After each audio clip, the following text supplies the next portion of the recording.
여러분은 예레미야서에 대해서 얼마나 많이 알고 계신가요? 창세기나 출애굽기의 이야기들, 사무엘서에 적힌 다윗의 이야기들은 우리가 자주 듣고 익히 알고 있지만 이 예레미야나 나훔, 오바댜 같은 선지자들이 기록한 말씀은 우리가 잘 모르는 경우가 많습니다. 제 생각에 가장 큰 이유는 이 성경의 중간쯤 있다 보니까 이 창세기로 출발한 성경 읽기가 이제 여기까지 도달하지 못하고 한 해가 가는 경우가 이제 많기 때문인 것 같은데요. 네, 꼭 그렇지 않더라도 예레미야서를 읽다 보면 이 심판에 대한 내용이 계속해서 있다 보니까 내용이 어려워서 이 선지서들이 내용이 어렵기 때문에 또 이렇게 쉽게 기억이 나지 않는 부분도 많은 것 같습니다. 이 예레미야서는 이스라엘의 범죄 그리고 하나님의 심판 그리고 그것을 선포하다가 고난을 받는 선지자 예레미야의 모습을 보여주고 있습니다. 그 중에 본문은요, 이 이스라엘의 이 심판받을 수밖에 없는 모습을 보여주고 있습니다. 하나님께서는 이 범죄한 이스라엘, 쉽게 말하면 남유다 왕국이 완전히 멸망할 것이라는 이 무시무시한 심판을 예고하십니다. 그런데 유다 백성들은 예레미야가 선포하는 이 재앙의 메시지를 들으려 하지 않습니다. 그들은 어떤 메시지를 듣냐면 시온은 무너지지 않는다. 시온의 성전은 영원할 것이다. 외치는 이 거짓 선지자들의 메시지를 신뢰하고 그들의 주장을 따라갔습니다. 6장 14절에 이렇게 써 있어요. 그들이 내 백성의 상처를 가볍게 여기면서 말하기를 평강하다 평강하다 하나 평강이 없도다. 그때 당시 예레미야를 제외한 다른 선지자들은 아무리 주변에 긴박한 상황이 온다 하더라도 여기에는 우리 하나님의 성전이 있으니까 절대로 이 시온은 망하지 않는다 라는 그러한 생각을 가지고 있었던 거예요. 바벨론이 아무리 주변 나라들을 막 삼키고 있어도 그런 두려운 상황에서도 우린 평강할 겁니다. 괜찮을 겁니다. 라고 외칠 수 있었던 것은 사실 그 거짓 선지자들이 개인의 이익을 위해서 그렇게 얘기한 것도 있겠지만 이 이스라엘 전체에는 그러한 사상이 깔려 있었어요. 이 두 가지. 이 예루살렘에는 절대 망하지 않는 이 두 가지가 있다. 하나는 성전이고 하나는 다윗의 왕조다. 왜 그렇게 생각했을까요? 당연히 근거가 있습니다. 근거는 바로 성경에 있죠. 바로 열왕기상 9장 3절을 보면 솔로몬이 성전을 지어서 하나님께 드리니까 하나님께서 솔로몬에게 이렇게 말씀하십니다. 여호와께서 그에게 이르시되 내 기도와 내가 내 앞에서 간구한 바를 내가 들었은즉 나는 내가 건축한 이 성전을 거룩하게 구별하여 내 이름을 영원히 그곳에 두며 내 눈길과 내 마음이 항상 거기에 있으리니 라고 기록되어 있습니다.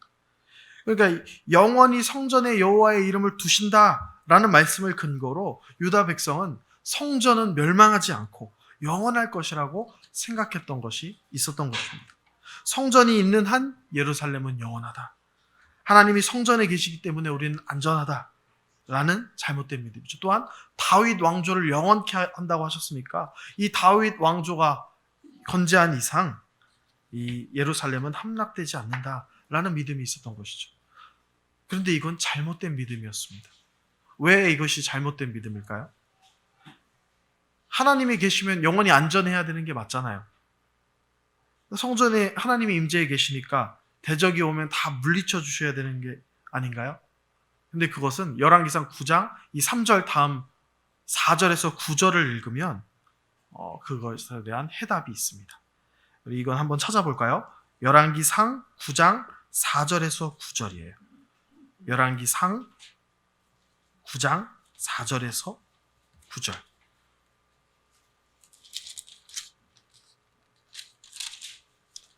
네.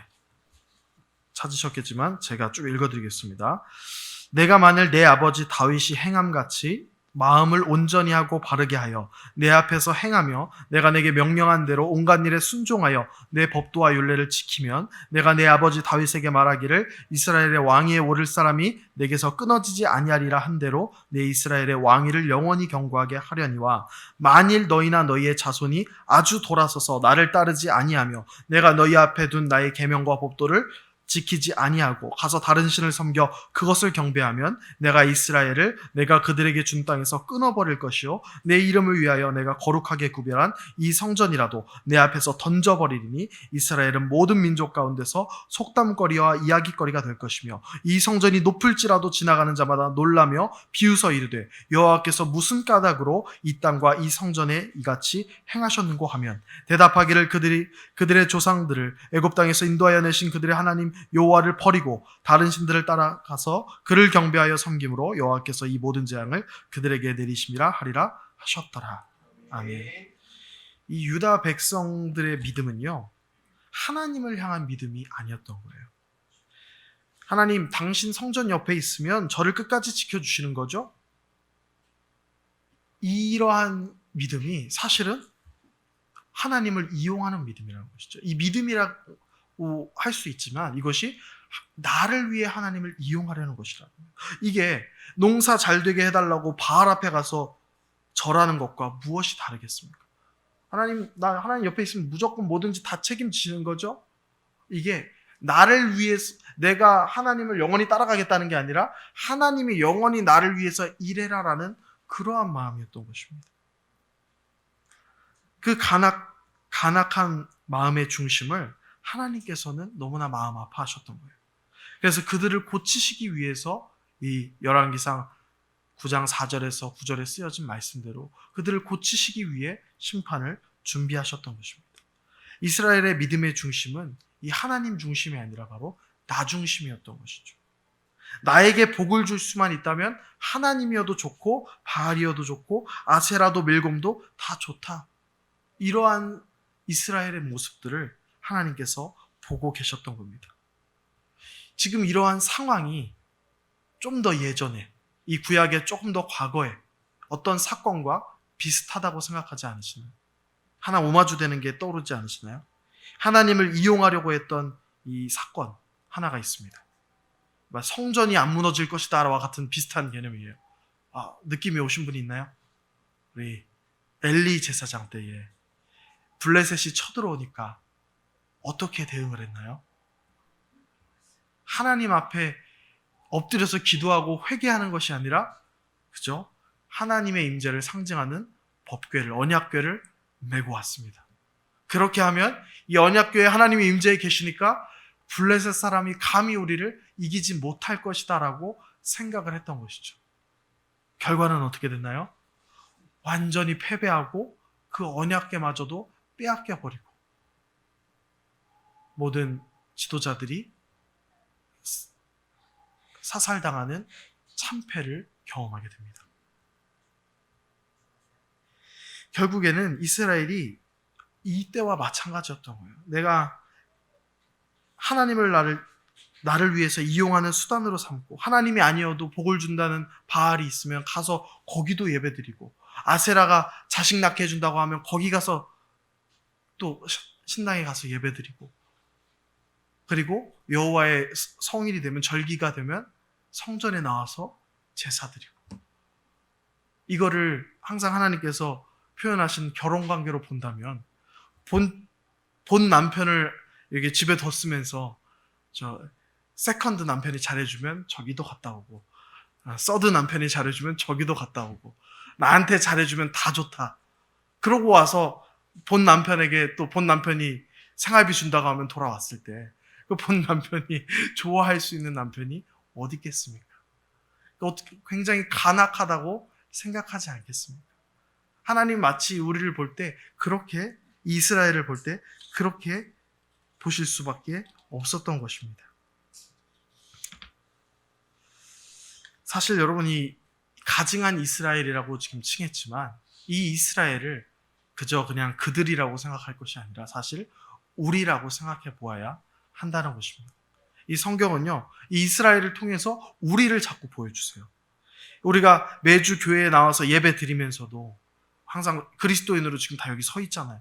그런데 가정으로 돌아갔을 때, 직장으로 돌아갔을 때, 사회 구성원으로 돌아갔을 때, 그때 거룩한 주의 자녀의 모습이 온데간데 없이 사라진다면 사라지는 것으로 모자라서 세상 사람들이 쓰는 언어 그대로 쓰고 행동 그대로 죄악까지도 그대로 그들과 섞여서 아무렇지도 않게 살아가고 있다면 내 집, 내 부동산 어떻게 투자해야 더 늘릴 수 있을까? 어떻게 코인을 사야 폭리를 취할 수 있을까? 이런 것들을 고민하면서 내 마음과 시간을 쏟는다면 그게 바알 앞에 가서 농사 잘 되게 해달라고 절하는 것과 제사 드리는 것과 이 무엇이 다르냐 말입니다. 내 자녀 명문대에 보내야 된다는 일념으로 생활습관 하나하나까지 체크해주는 엄마들이 강남에는 많이 있다 그래요. 뭐 우리 교회는 있는지 모르겠어요. 네, 그런데 그렇게 다 자녀를 위해서 뭐 그런 것들을 다 터치하는데 정작 하나님 앞에 올바로 어떻게 하면 서게 할 수 있을까를 고민하지 않고 이 하나님의 말씀에 대해서 얘기해 주지 않는다면 그것이 이 아세라 신당에 가서 자녀를 위해서 많이 달라고 기도하는 것과 무엇이 다르냐 말이에요. 본질적으로 사실 우리의 그 자세가 다르지 않다는 것입니다. 이 예레미야서는요, 사실 가증한 우리의 믿음을 보여주는 하나님의 말씀인 거예요. 정작 진짜로 하나님께 이 하나님의 말씀을 선포하고 있는 이 예레미야는 오히려 자신의 백성들에게 외면받고 고난받고 고통을 당하고 압제를 당합니다.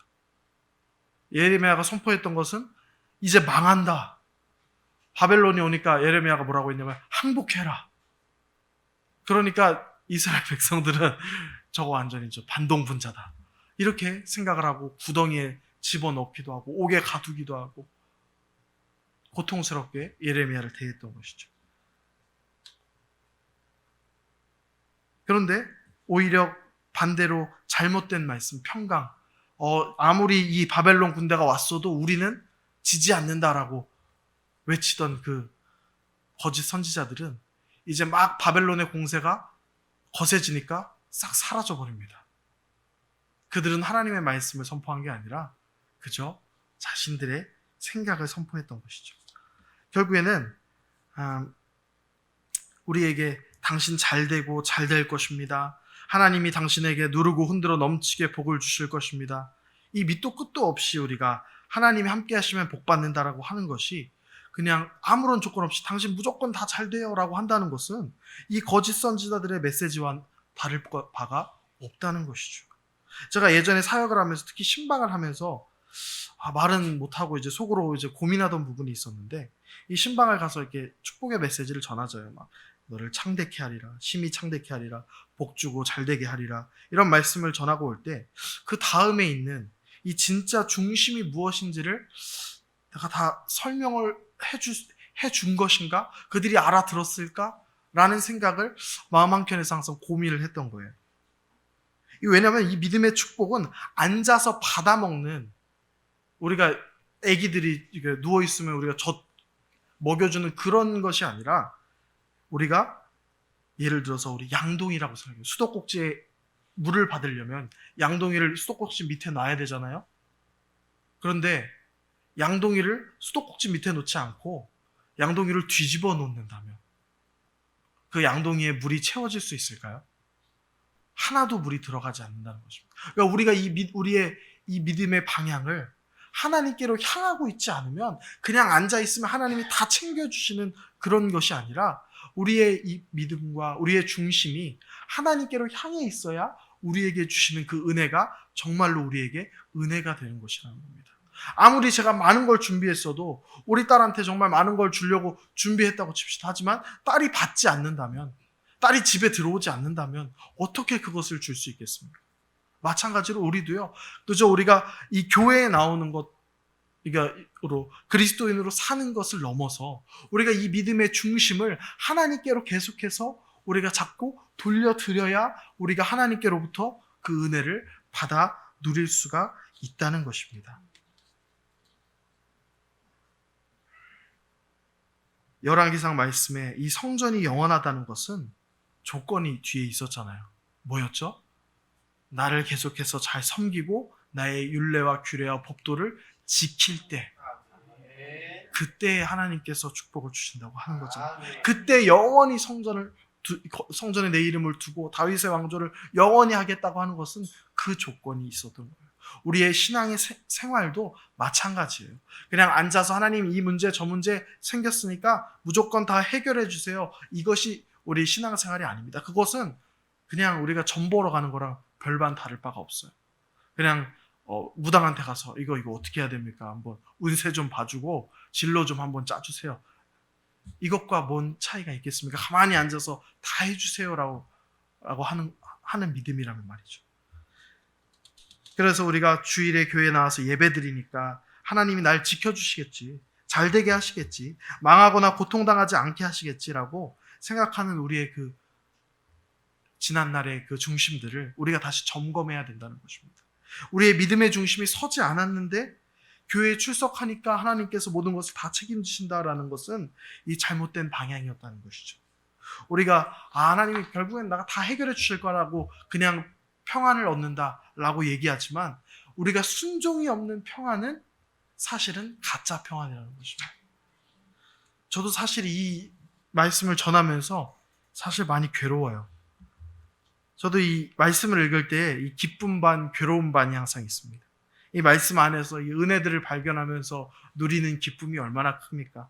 하나님께서 우리에게 주시는 그 은혜들을 이 성경 말씀을 통해서 발견하면서 얼마나 좋아요. 그런데 그만큼 은혜가 크다는 걸 알면 알수록 반대로 내가 여전히 내 중심이 정말로 하나님께 완전히 집중되어 있는가를 제가 볼 때에 여전히 내가 지금 육신의 것들을 쫓고 있고 하나님이 보시기에 올바르지 않고 이렇게 나태해도 되나, 이렇게 지금 하나님의 말씀에 제대로 순종하지 못해도 되나라는 것을 제 스스로 볼 때마다 이게 괴로운 거예요. 말씀을 읽을 때.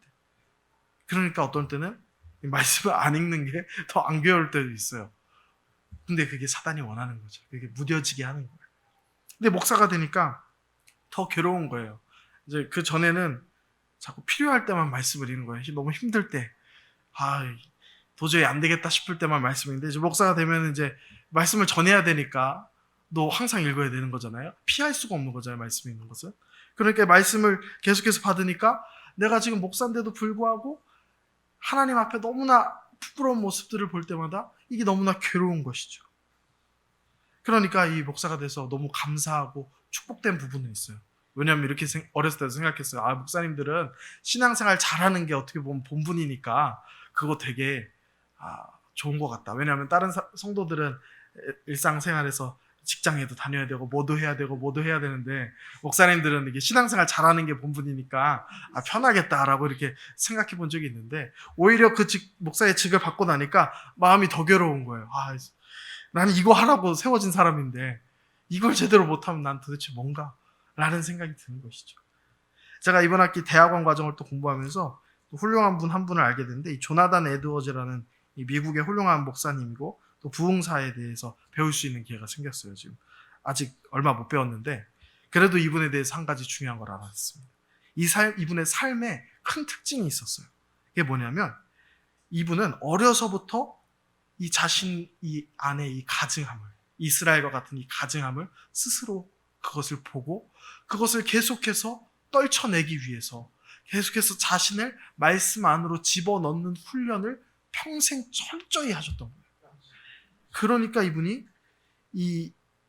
그런 수많은 그 과정을 통과했기 때문에 하나님께서 이분을 통해서 그러한 미국의 큰 18세기의 부흥을 일으키실 수가 있었던 거예요. 그냥 하나님은 물론 사람을 뽑아서 쓰실 때, 이 선지자들을 뽑아서 쓰실 때도 농사 짓는 사람도 데려다 쓰시고 뭐 한 사람도 데려다 쓰시지만, 그냥 이 사람들이 그냥 하나님께 선택받는 건 선택받았지만 이들이 그냥 된 것이 아니라 여기 조나단 목사님처럼 이 수많은 이 믿음의 과정들이, 이 발버둥들이 있어야 결국엔 이 사명과 이 은혜들을 누릴 수가 있었다는 거예요. 요즘에 참 똑똑한 목사님들이 참 많아요. 목회자들 많고 전사님들도 막 잘생긴 전사님들도 많고 젊고 능력 있는 사역자들 참 많습니다. 막 설교도 잘하는 분들 많아요. 그래서 수많은 은사를 가지신 분들 참 많은데, 이런 훌륭한 분들이 많은데도 여전히 한국에서 가장 존경받는 목사님을 뽑으라면 그분들이 안 뽑힙니다.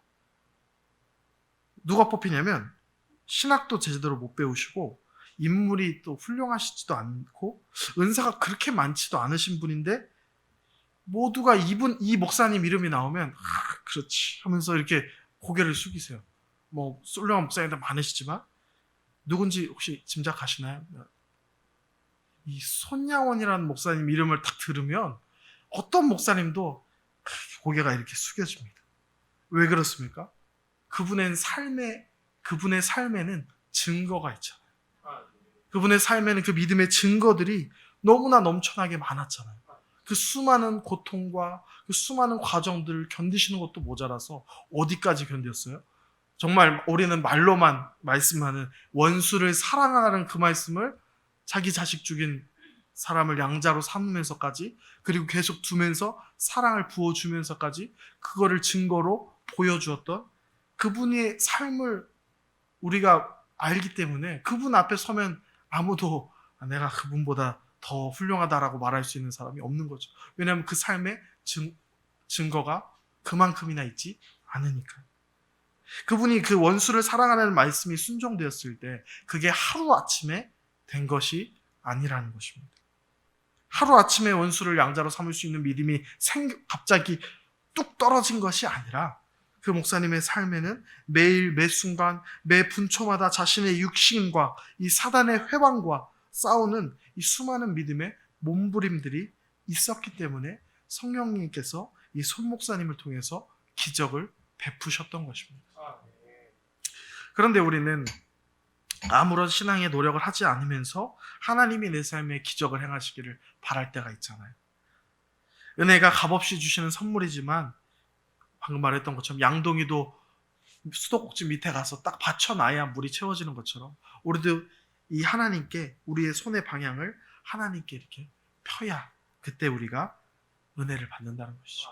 바알에게 손을 편 자, 세상에 주식에게 손을 편 사람, 명예에 손을 편 사람은 방향이 다르기 때문에 하나님의 은혜를 주시고 싶어도 자기가 자꾸 그 방향으로 서 있기 때문에 하나님의 은혜를 경험할 수가 없게 되는 것입니다.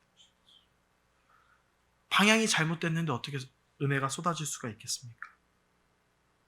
그렇다면 우리가 여기서 어떻게 해야 될 수가 있을까요? 어떻게 해야 우리가 오늘 말씀처럼 이 우리의 삶을 올바른 방향으로 갈 수가 있을까요? 하나님께서 사용하시는 방법이 두 가지가 있더라고요. 첫 번째는 이스라엘에게 하나님께서 사용하신 방법을 보면 어떻게 하십니까? 이스라엘이 돌아오라 말을 안 들으니까 하나님께서 어떻게 하시죠?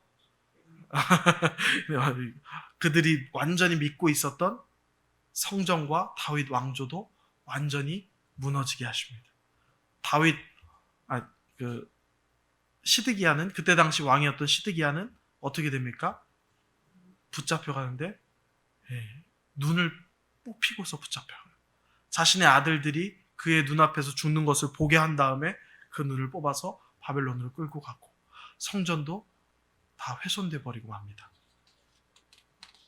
그럼 우리는 하나님께서 이렇게 이제 부수신 다음에 결국에는 어떻게 하시나요? 그래도 70년 뒤에 다시 세우셔요. 다시 무너진 곳에 새롭게 그 믿음의 기틀을 다시 세워주십니다. 하나님께서 그러니까 은혜예요. 은혜인데 더 좋은 방법이 하나 있습니다. 더 좋은 방법은 하나님이 무너뜨리시기 전에 우리가 먼저 스스로 무너뜨리는 방법이 가장 좋은 방법입니다. 우리 안에 악한 것들, 잘못 쌓여져 있는 것들을 하나님이 무너뜨리시기 전에 우리를 사랑하시니까 분명히 무너뜨리시게 돼요. 우리 스스로 무너뜨리지 않으면 하나님이 무너뜨리실 때가 오게 되는 거예요. 그런데 그 전에 먼저 우리가 무너뜨리는 것이 가장 베스트라는 것입니다. 누구처럼요? 요시아와 히스기야 왕 때처럼요. 그들은요, 하나님의 말씀을 들었을 때에 그 찔림으로 인하여서 우리가 이렇게 잘못하고 있었구나. 그래서 이방 산당들을 다 부숴버리고 불살라버리고 다시 하나님의 말씀으로 성전을 세우고 다시 쉽게 말하면 그들의 다시 종교 개혁을 행하는 그 요시아 왕과 히스기야 왕의 그러한 노력처럼 스스로 하나님이 무너뜨리시기 전에 스스로 우리가 먼저 우리 안에 있는 부적절한 것들을 먼저 무너뜨려야 우리가 다시 세울 수 있다는 것입니다. 우리가 하루아침에 손양호 목사님이나 에드워즈 목사님처럼 바뀔 수 없습니다. 하지만 그래도 우리가 하나씩이라도 바꿔갈 수 있어야 되잖아요. 이제 내 자녀에게 뭐 맨날 대학 얘기하고 너 이렇게 해서 어떡할래? 이런 얘기 했다면 이제는 너가 대학 가야 되는 이유가 중요한 것이 아니라 뭐 어딜 가야 되는 것이 중요한 것이 아니라 너가 하나님의 사람으로 올바로 서는 것이 그게 가장 중요한 일이다. 이렇게 말해줄 수 있고 또 우리 안에 또 남성분들도 우리 집 경제를 어떻게 하면 잘 바로 세울 수 있을까? 이건 다 하는 고민이잖아요. 근데 그 안에서 하나님이 보시기에 부적절한 모습이 있었다면 이제는 내가 좀 더 정직한 방법으로 하나님 앞에서 이 가정을 이 믿음으로 한번 세워나가 봐야 되겠다. 이렇게 또 마음을 다시 한번 먹을 수도 있는 것이고요. 내가 하나님이 아니라 다른 것들을 탐닉하면서 즐거움을 찾고 있었던 부분들 또 다 있잖아요. 있더라고요. 저도 자꾸 생기고. 근데 그것들 이제 하나라도 또 내려놓고 이제는 그러한 잘못된 부분들을 우리 스스로 먼저 무너뜨리고 다시 이 말씀으로 우리의 믿음을 세울 때에 하나님께서 이 과정을 통해서 우리의 믿음의 중심을 회복할 때에 다시 우리를 세워주실 것입니다. 우리 교회 공동체를 그렇게 다시 우리를 세워주실 거예요. 여러분, 교회가 가장 아름답게 세워지고 부흥될 때가 언제였냐면 바로 이 교회 공동체 우리 모두가 합심해서 자신의 가증함을 회개하고 그 삶의 중심을 나에서 다시 주님으로 옮길 때 그 수많은 노력 속에서 부흥이 일어났어요. 우리 한국 땅의 부흥이 언제 일어났었는지 기억하십니까? 대부흥이라고 불리는 1907년 평양 대부흥이잖아요. 그게 어떻게 시작됐는지 알고 계시나요? 선교사님들이, 목사님들이, 장로님들이 자신의 이 가증함을 주 앞에서 회개하면서 공동체 앞에서 고백하면서 선교사님들이 먼저 내가 이 동양인이라고 무시했던 모습들이 있었다. 하나님 앞에 너무 죄송합니다. 다 이렇게 울면서 회개하면서 터지고 또 다른 사람도 내가 이렇게 이웃에게 부적절한 일을 행하면서 살았습니다. 이렇게 자신의 그 잘못되었던 부분들을 회개함으로써 그때의 평양 대부흥이 일어났던 거예요. 교회가 아름답고 강건하게 세워지는 것은 이 자신의 가장 가증한 것들을 무너뜨릴 때에 그때 교회가 합심해서 그것을 스스로 무너뜨릴 때에 그때 교회가 가장 아름답게 세워지는 것입니다. 그래서 이제요 저도 이 말씀을 준비하면서 좀 아파하는 마음으로 다시 한번 나도 스스로 한번 세워보자 라는 마음을 가지게 됐어요. 이 말씀을 전한 저부터 해야죠. 저는 안 하면서 여러분들한테만 시키면 안 되잖아요. 그렇죠, 지사님. 그러니까 저부터 해야 되겠다라는 마음을 다시 한번 또 이 시간을 기도하면서 또 결단하려고 합니다. 그래서 하나님이 부수시기 전에 우리가 먼저 부수고 올바른 방향으로 다시 한번 세워갑시다. 우리의 성전을 그렇게 세워갑시다. 그래서 우리가 부족하지만 그 부족해도 우리가 이 방향으로 세워갈 때 부족한 부분 하나님이 채우시고 아름답게 우리 하늘 땅 교회를 정말 하나님이 기뻐하시는 교회로 세우시고 부흥시키시고 우리를 통해서 수많은 기적들을 이루어가실 줄을 믿습니다. 우리 그렇게 이 말씀을 기억하면서 우리 교회를 함께 세우는 마음으로 나를 세우는 마음으로 함께 간절히